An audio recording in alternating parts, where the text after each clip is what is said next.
Hello, and welcome to another Win Daily Sports show. My name is Michael Rasile, and this is a little special show we got. We got Keith Kavanaugh Jr., Win Daily Sports writer, handicapper, hockey pick maker, money maker. Keith, how you doing today, buddy? I'm good, man. Good. Just, going through the NHL slate day by day, winning some money and just having a good time with it.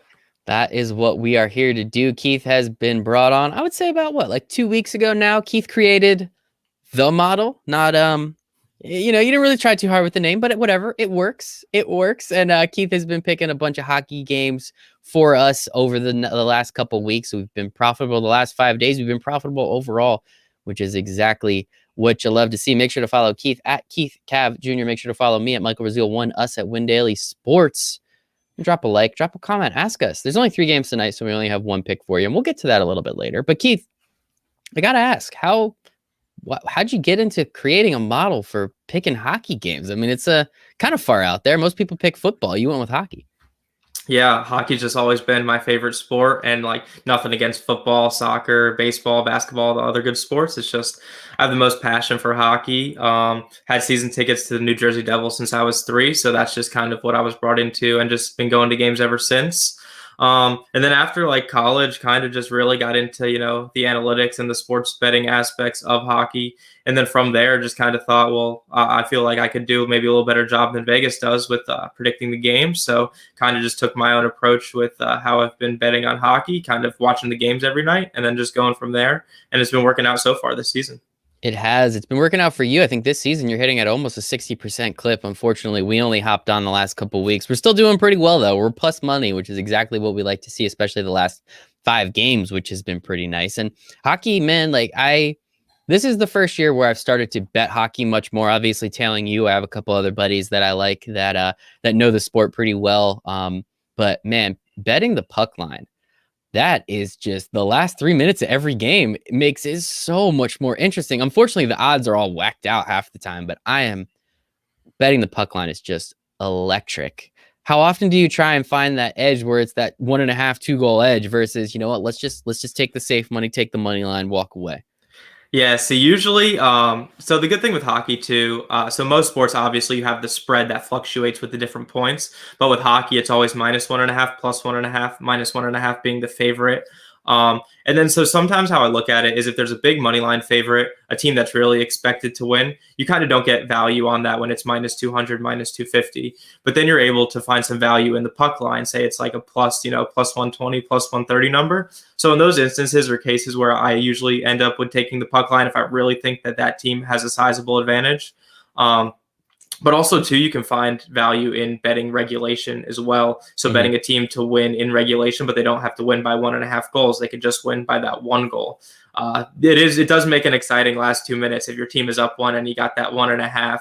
The empty netter is always, something crazy with hockey.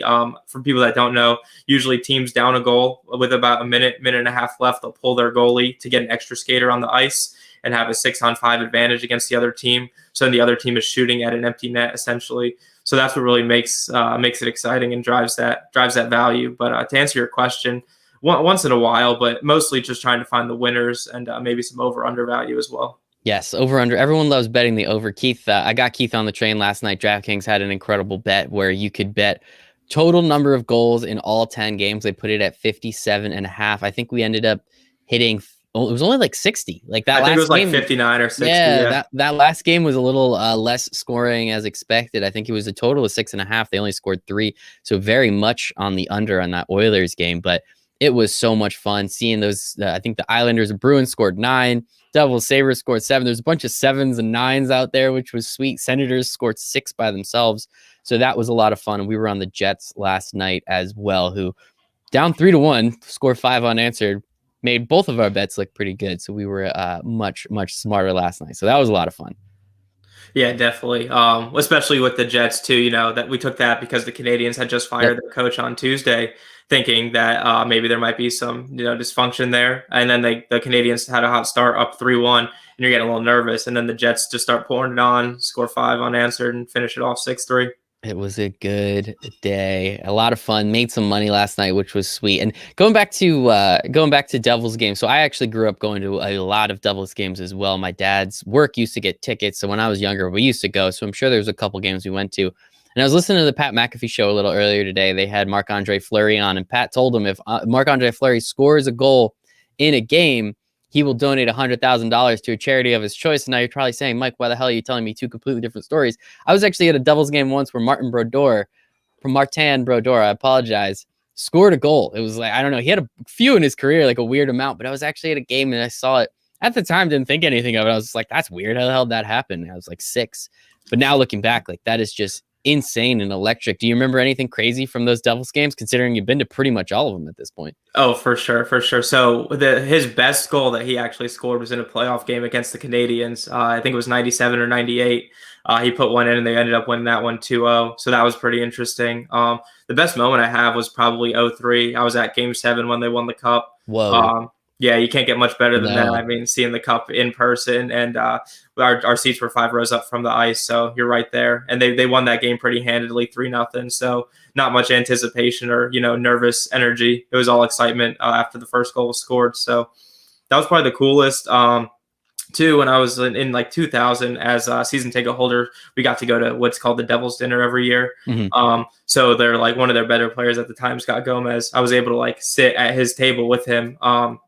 And for whatever reason, my mom was at a different table, and I don't know how to like cut my meat at that time. So he ended up cutting my meat for me, like a 19-year-old kid who's like, I have to cut this 5-year-old kid's meat.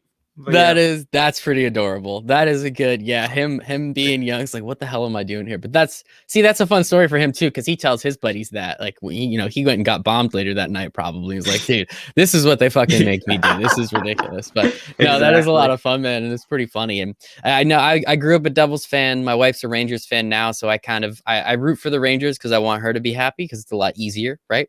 But whenever the Devils play the Rangers, we've been to multiple games. I absolutely have rooting for the Devils. It's much more fun. And then they had that incredible run. What was it? 2012, 2013? Yep, kind of came out of nowhere, which was awesome. We had a huge party that night because we thought the Devils were going to win. And then they go down 5-3. The Kings or whoever score 3 unanswered. And we are just like, well, this sucks. It was a bullshit penalty too, by the way. I remember that as a 5-minute boarding charge on Bernier at the time. Yeah, terrible. What are you going to do, man? So talk to me a little bit more. I want to know, so obviously you're making picks for us. You created the model, I think sounds even a little bit cooler. What does it entail, right? Like, don't give away all the secret sauce, but like, how did you go about doing this? As you said, you're into the analytics side. Is it, what's the sauce that's behind it that's been giving you and showing you some of these ideas and picks where you then take your knowledge of the game, last 5 games, paying attention to how teams are playing, and eventually make your 2 to 3 picks a night? Sure. So I think it's important to watch the games first, right? Because obviously everyone's, really digging into the data, but they're not really taking a step back and like, all right, visually, like, does that actually make sense for what the data's saying? But aside from that, so what I've been doing this year is I've just been tracking how each team's doing on the money line and the puck line, their profitabilities, looking at different trends like home and away, if they're underdogs favored. And then taking natural stat trick is where I get a lot of the advanced metrics. So they track certain things like expected goals, high danger chances, the normal advanced stats like Fenwick and Corsi too. So kind of just going through that and then looking at it with the 2 teams that are playing that night, kind of seeing which teams have an edge. I'm also looking at different strengths. So like power play, penalty kill. So like special teams is obviously a big driver.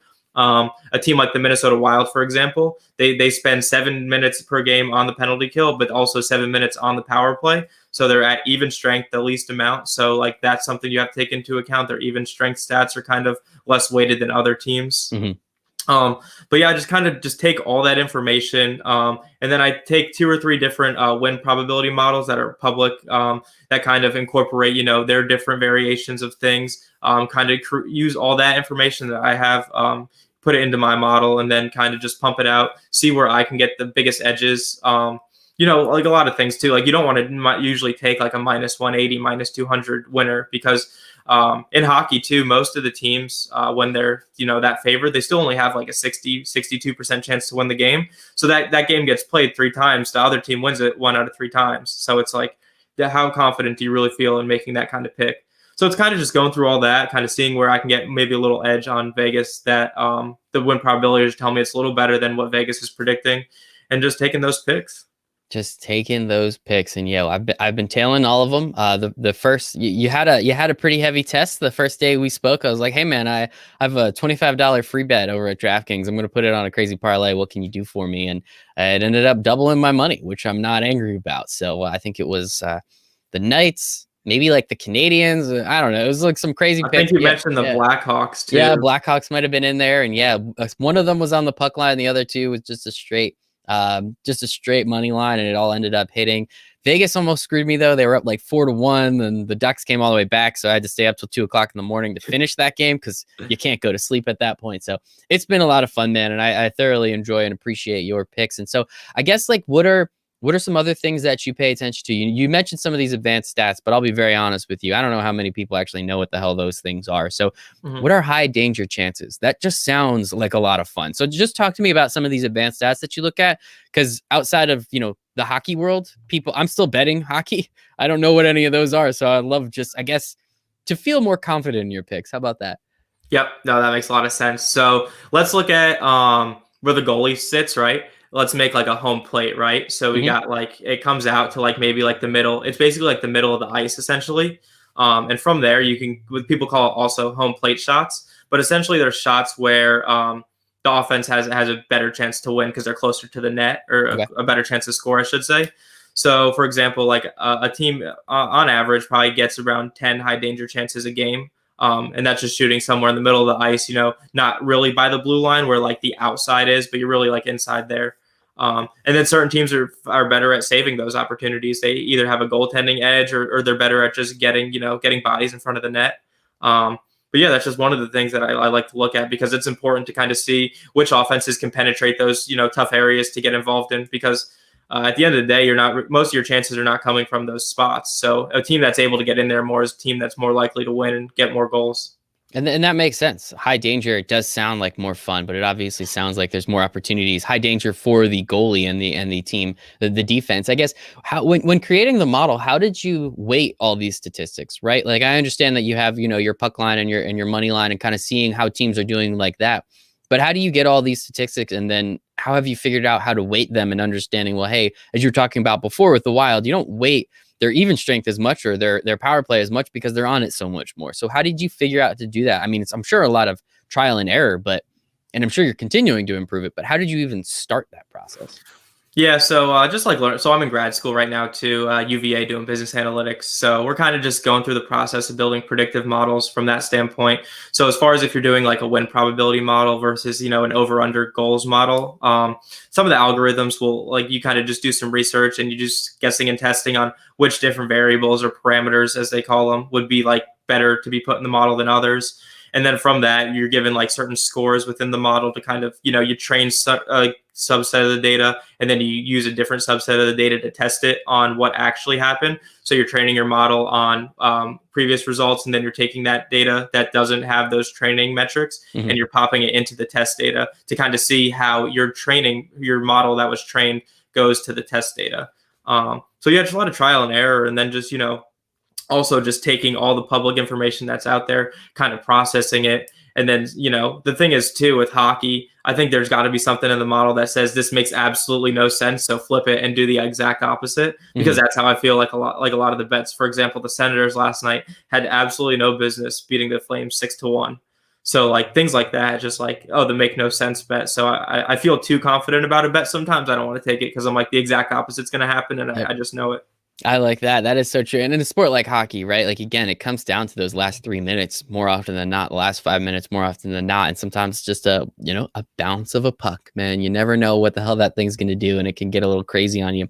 And I guess like when looking at the information and the data, as you said, sometimes you can be a little confident in it. How do you take, again, you're in school, you're learning more about this. So I'm kind of curious. How do you make sure you take your biases out? How do you make sure that you're looking at it and not just saying like, let me fit the model to the data that I already have, because then it would be perfect, because obviously we know that's not the case. Like, how do you kind of separate those two things to make sure, because the better it looks is probably great, but that that's impossible to keep that up, right? Yep, exactly. There's a term called overfitting when you overfit your model too much to make it like too perfect, as you mentioned, going off that past data. So it's kind of just like you mentioned, trial and error. And then when you're looking at the picks that you want to make for the night too, you really just have to take the teams out of it, right? You really just have to look at the data. So don't worry that it's like the Penguins. Oh, they have Sidney Crosby, they have Kenny Yep. Malkin. You can't. You got to look at it. This is Team A. This is Team B. And my model is saying that Team B has a really strong edge tonight, so I should take Team B. I love it. That's it. I'm not disciplined enough, so I appreciate you finding that out and getting this for us. Again, we've been 5 straight days. We've been in the money, so that's exactly what we like to see. More and more days like that. Only one pick tonight, so it's a very binary. It's a yes or no tonight. So give the people something. What's the pick tonight? What are you liking? And I guess why did you pick this one in particular? Sure. So as Michael mentioned, we only had 3 games tonight. We had the Bruins, Rangers, the Wild, the Kings, and then the Coyotes and Avalanche. The money lines were priced pretty good, about what I'd expect. So we didn't want to take a money line tonight. And then I was looking at the over-unders. One that really popped out to me was the Kings Wild. So we have 5.5 there. We're getting it around -103, -102 I've seen on a couple books. So pretty even money. These teams, so one of the stats I look at too is total goals. So goals for, goals against on a per 60. And these teams average around 5.5. I think the Wild were about 5.7 and the Kings were like 5.58. So right around the line is what we like. But the thing with the Kings too, right now they're third in high danger save percentage. Which is it's a very high number, and it's something that I don't think is sustainable given their goaltending right now. Jonathan Quick, he's had a couple good games, but as far as he's kind of fell off from his Olympic form in 2010. And It's their only backup, been 11 years since then, so I can't really blame the guy. exactly. No blame. He's won his cups, but he's not prime Jonathan Quick anymore. And the Kings defense too. Drew Doughty similarly has also kind of fallen off since his peak performance when they were winning cups too. And the team like the Wild generate some of the most high danger chances in the league. They have this rookie Kirill Kaprizov, also known as Kirill the Thrill. He's been really getting in there, helping that team. So I think the Wild should take care of business tonight. They're favored. I think they're about -170. But I really just like them to put some goals in the net on the Kings, have their high danger save percentage chance regress to the mean a little bit. And they also haven't faced a team that gets in there as often as the Wild do. Yeah, and this season in particular, so we're taking the over on that Kings Wild game, 5.5. Actually, if you go to BetMGM, I think it's +100. So I went and I snagged it at plus money. Double me up, baby. I'm never angry about that. This year in particular, with all these teams essentially just facing the same 6 or 7 teams, would we see the Blues and the Coyotes play 7 straight? They literally played a playoff series. Now, from a fan perspective, it is so much fun because now they just beat the shit out of each other. They don't care anymore. We see it all the time now. They are just beating each other up because you're just playing the playoffs over and over again. How do you take that into account, knowing that, hey, maybe this team just fits better again? We've seen it in all sports, right? One team is very clearly better on paper, but they just have the other team's number. Let's go with the St. Louis Cardinals against Clayton Kershaw, essentially his entire career. The Dodgers have always been better, but for some reason, the Cardinals always pull it out. So how are you taking that into account? And how do you, again, from the data and the analytical and the statistics standpoint, how does that look at it as well? Yeah, well, there's two examples that come right to mind when you mentioned that this year. It's the Senators and the Canadiens. The Senators have won 3 out of 4 against the Canadiens. As a bottom team, they probably have no business winning 3 out of 4. And the Devils actually beat the Bruins 2 out of 3 games as well.